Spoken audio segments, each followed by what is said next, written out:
आजच्या कथेचं नाव आहे बहीणपण. हॅलो दादा, कसा आहेस? मी बरा आहे गं. तू सांग, तुझा आवाज नेहमीसारखा नाही वाटत. काय झालं आहे? काही नाही रे, जरा छोटासा प्रॉब्लेम झाला आहे. निलिमाने छोटा पॉज घेतला. विक्रम गोखलेसारखे पॉज कसले घेतेस नीलू? सांग ना चटचट काय ते. तसं काही विशेष नाही रे, माझी तब्येत जरा बरी नाही आहे. काही टेस्ट करायच्या आहेत. या शनिवार रविवारला लागून सुट्टी आहे ना, तेव्हाची अपॉइंटमेंट पण घेतली आहे मी. पण नेमकं तेव्हाच ना यांना टूरवर जायला लागणार आहे. हे प्रयत्न करतायत टूर कॅन्सल करायचा. पण तुला आजकालची परिस्थिती माहिती आहे ना, जरा मॅनेजमेंटच्या मनाविरुद्ध काही केलं तर हातात नोकरीवरून काढून टाकल्याचं पत्र ठेवतात. एकदा वाटलं टेस्ट पुढे ढकलाव्यात, पण मग ते काही नाही. उगाच तब्येतीच्या बाबतीत हेळसांड नको. मी तुझ्या वहिनीला पाठवून देतो. ती घरचं बघेल आणि तुला सोबतही होईल, मला मध्येच तोडत दादा म्हणाला. म्हणजे दादा, तुला पैसे हवेत का? ते तर मी असेही पाठवणार होतोच. 50,000 पुरतील की आणखी पाठवू? दादा म्हणाला. अरे नाही रे, पैसे वगैरे नको आहेत. म्हणजे तुला पण यायला जमेल का रे वहिनीसोबत? तसं अगदी यायलाच पाहिजे असं नाही, पण एखाद वेळेस ना मला रात्री हॉस्पिटलमध्ये राहावं लागलं तर मग वहिनी एकटी काय करेल ना. आणि ऋषी ऋता दोघंही लहानच आहेत. मला कसं जमेल? इथे कोण आईबाबांबरोबर? इतका वेळ बाबा आणि आत्याचा संवाद ऐकणारी रुचा खाणाखुणा करायला लागली. बाबा काय झालं आहे? अगं मी आत्याशी जरा कामाचं बोलतो आहे ना. बाबा ऐका ना, आत्या तुम्हाला तिच्याकडे बोलवते आहे का? तुला काय माहीत? रुचाला तिच्या वडिलांनी विचारलं. नाही, म्हणजे तुमचं बोलणं मी ऐकते ना मगाचपासून, म्हणून मी विचारलं, रुचा म्हणाली. त्यावर थांब गं तू, मला जरा आत्याशी बोलू दे. आणि हे बघ नीलू, मी तुला थोड्या वेळाने पुन्हा फोन करतो. काळजी करू नकोस, काहीतरी मार्ग काढतो असं त्यानं नीलूला सांगितलं. दादा, शक्यतोवर तू येच. तू असलास ना की मला काहीच टेन्शन नसतं. मी प्रयत्न करतो म्हटलं आहे ना. चल ठेव फोन. आणि हो, उगाच टेन्शन घेऊ नकोस, होईल सगळं ठीक, असं म्हणत दादानं फोन ठेवला. बाबा आता सांगा ना काय झालं आहे ते. रुच्या बाबांच्या फोन ठेवण्याचीच वाट बघत होती. एरवी मोहनने तिला लहान समजून उडवाउडवीची उत्तरं दिली असती किंवा लहानांनी मोठ्यांच्यात पडू नये असं काहीतरी सुनावलं असतं. पण अचानक मोहनला आपल्या लेकीला सारं सांगावं वाटलं. तेवढी मोठी दिसतीये ही, अगदी आत्यासारखीच उंच झाली आहे, मोहनच्या मनात आलं.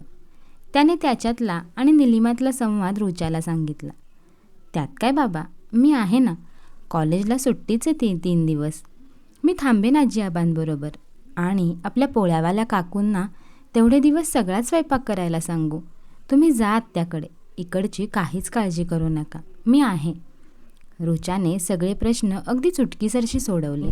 आजी आबांना आत्याला बरं नसल्याचं सांगू नका. तुम्ही परत आल्यावर काय ते सांगू आपण, उगाच टेन्शन घेतील ते, असं रुचा म्हणाली. मोहनलाही वाटलं की आत्ता बहिणीला आपली जास्त गरज आहे तर आपण जावंच. 3च तर दिवसांचा प्रश्न आहे.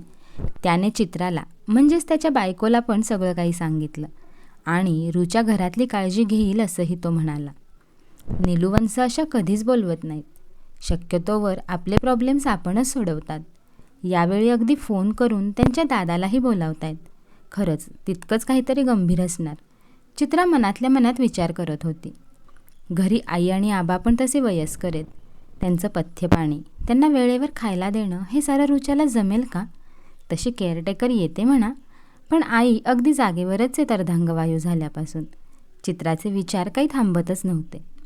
तरीही घरात 4 जास्तीचे पदार्थ बनवून पोळ्या करणाऱ्या बाईंना आणि रुचाला हजारभर सूचना देऊन शनिवारी पहाटे ते दोघे निलिमाकडे रवाना झाले. निलिमाकडे जाईपर्यंत त्यांच्या जीवात जीव नव्हता. सकाळी 10च्या सुमारास ते दोघे निलिमाकडे पोहोचले. अभिजितने म्हणजेच निलिमाच्या नवऱ्याने दरवाजा उघडला. त्याला बघून मोहन आणि चित्राला आश्चर्यच वाटले. अरे, तुम्ही घरी कसे काय? गेला नाहीत का अजून टूरवर? आणि नीलू कुठे, बरी आहे ना? मोहनने दरवाजातूनच एकामागून एका प्रश्नांची सरबत्तीच केली. 1 मिनिट थांबा. नीलू आतून ओवाळणीचं ताट घेऊन आली. तिने त्या दोघांवरून भाकर तुकडा फिरवून त्यांची दृष्ट काढली आणि त्यांना ओवाळले. हो वंस, हे काय करताय तुम्ही? बरे आहात ना? चित्रा म्हणाली. आधी घरात या, फ्रेश व्हा. मी तोपर्यंत चहा नाश्त्याचं बघते, मग आपण बोलूया, नीलू म्हणाली. नक्की काय चाललंय मला काहीच कळत नाही आहे. मोहन पण एकदम गडबडून गेला होता. दादा सांगते मी, तू आधी फ्रेश तर हो. निलिमाने दोघांना बळेबळेच गेस्ट रूमकडे रवाना केले. दोघंही हातपाय तोंड धुवून खाली आले तर गरमागरम मिसळ डायनिंग टेबलवर त्यांची वाटच बघत होती. वहिनी, तुम्हाला आवडते ना तशी मिक्स कडधान्यांची मिसळ आहे आणि वरून नाशिकचा कोंडाजी चिवडा घालते. तुम्हाला फरसाण आवडत नाही ना म्हणून. दादा तुझ्यासाठी तर्री पण आहे रे झणझणीत. ताई, अहो तुम्ही कशाला एवढा त्रास घेताय? तुमची तब्येत बरी नाही आहे ना, चित्रा नीलूला म्हणाली. ते ऐकून नीलू फक्त गालातल्या गालात हसली. आवडती मिसळ खाऊन आणि फक्कड असा चहा पिऊन झाल्यावर नीलू दादा आणि वहिनीसमोर बसली. अभिजितही तिथेच तिच्या शेजारी बसला. मुले मामांनी आणलेला गेम खेळायला पळाली. दादा, वहिनी, पहिल्यांदा मी तुमची माफी मागते. मला काहीच झालेलं नाही आहे आणि अभिजितला पण कुठेही टूरवर जायचं नाही आहे. अगं ढमाले, तुझं नक्की काय चाललं आहे? दादा म्हणाला. हे बघा दादा वहिनी, गेली कित्येक वर्ष आईबाबांमुळे तुम्हाला कुठेही जाता आलं नाही आहे. त्यात वहिनीचं माहेर गावातल्या गावात. त्यामुळे वहिनी, तुम्ही तर उभ्या उभ्या माहेरी जाऊन यायचात. गेल्या वर्षी तुमचे आईबाबा तुमच्या भावाबरोबर कायमचे जर्मनीला गेले आणि तुमचे माहेरी जाणेच बंद झाले. मग मी विचार केला की भावाने आणि वहिनीनेच का बरं नेहमी बहिणीचे माहेरपण करायचे? बहिणीने भावाचे बहीणपण करायला काय हरकत आहे? अभिजित आणि रुचाने ही आयडिया उचलून धरली आणि आबांनी अनुमोदन नव्हे उत्तेजन दिले. म्हणून आज तुम्ही इथे बहीणपणाला आलेले आहात. अगं काय तू, असं कोणी करतं का? आणि आबा रुचा पण यात सामील आहेत. दादाचा कंठ दाटून आला होता आणि वहिनीच्या तर डोळ्याला धार लागली होती. तिने उठून नीलूला मिठीच मारली. सो इथून पुढे 2 दिवस वहिनी तुला किचनमध्ये यायची बंदी आहे. तू आणि दादा मस्त फिरून या, जीवाचं नाशिक करा. दिवसभर कुठेही जा, हवा तेवढा वेळ फिरा. फक्त रात्री जेवायला घरीच यायचं. नका हो, दोघांनीच फिरायला वगैरे नको. आपण दोघी मिळून पटकन स्वयंपाक करू आणि मग एकत्रच सगळे फिरायला जाऊ, वहिनी म्हणाली. अजिबात नाही, आज तुम्ही दोघेच फिरायला जाणार आहात अँड दॅट इज फायनल, असं निलिमाने ठासून सांगितलं. दादा वहिनी, तुम्हाला माहिती आहे ना तुमची बहीण किती हट्टी आहे ती. आज तुम्हाला तिचं ऐकायलाच लागेल, असं अभिजितही म्हणाला. पुढचे 3 दिवस मोहन चित्रासाठी मंतरलेले दिवस होते. भरपूर फिरणं, मनाजोगत्या गप्पा आणि प्रचंड लाड. नीलूने वहिनीला छान तेल लावून न्हायला घातले. त्या दोघांसाठी स्पा आणि मसाजची अपॉइंटमेंट घेतलेलीच होती. सोमवारी दुपारी मस्त पूर्णावरणाचा बेत होता. त्यानंतर नीलूने आवर्जून मेहंदी काढणारीला घरी बोलावले होते. कामाच्या धबडग्यात वहिनीला कधीच निवांत मेहंदी काढायला मिळायची नाही. वहिनीने मेहंदी काढून घेतल्यावर बांगड्यासुद्धा भरायला लावल्या. मोहन आणि चित्रा अगदी भरून पावले.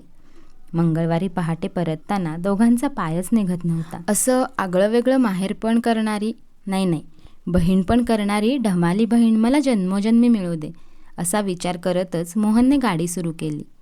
घरी जाऊन आपल्या मोठ्या झालेल्या समंजस लेकीला कधी भेटतेय असं चित्राला झालं होतं.